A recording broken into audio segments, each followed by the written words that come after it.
L-eks Ministru Nazzjonalista l-Affarijiet Barranin Francis Zamit Dimek se jkun qed jikkontesta l-kariga ta' kap tal-Partit Nazzjonalista. F'intervista ma' The Sunday Times, Zamit Dimek jikkonferma li meta jiftħu n-nominazzjonijiet nhar it-tlieta ismu se jkun wieħed minn dawk li se jikkontestaw.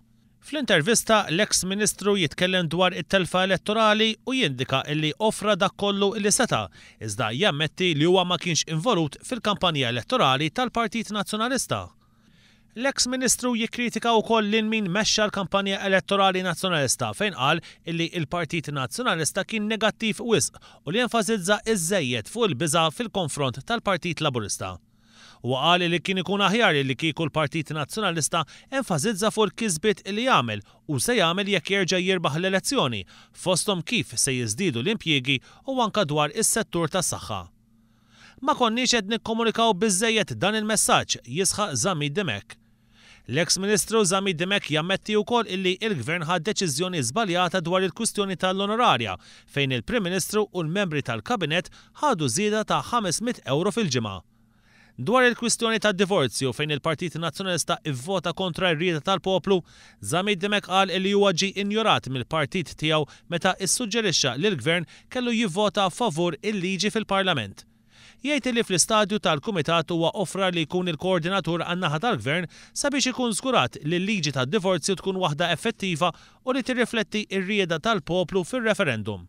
Qal li flimkien mad-deputat Laburista Owen Bonnici faslu liġi li kienet totalment konformi ma' dak li ried il-poplu fir-referendum.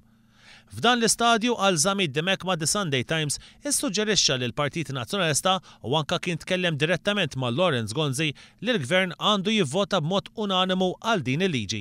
Waqt li qal li huwa personalment hekk għamel fit-tielet qari, sfortunatament is-suġġeriment tiegħu waqa' fuq widnejn torox. Intant, l-unika persuna li indika pubblikament li se jkun qed jikkontesta wkoll il-kariga ta' kap tal-Partit Nazzjonalista huwa n-negozjant Raymond Buġejja. Min-naħa l-oħra l-eks Ministru Mario De Marco u l-Viċi Kap Simon Busuttil għadu ma iddikjarawx l-intenzjoni tagħhom għalkemm qegħdin jissemmew illi se jikkontestaw għal kap tal-Partit Nazzjonalista. Min-naħa l-oħra l-eks Ministru Tonio Fenek li tilef it-tiġrija l-Viċi Kap tal-Partit Nazzjonalista ma' Simon Busuttil iddikjara li huwa mhuwiex se jikkontesta. Intant id-Deputat Nazzjonalista Claudette Buttigieg ikkonfermat li se tkun qed tikkontesta l-kariga ta' Viċi Kap tal-Partit Nazzjonalista. Il-votazzjoni għal kap tal-Partit Nazzjonalista se ssir fl-4 ta' Mejju u dik ta' Viċi Kap fil-25 ta' Mejju.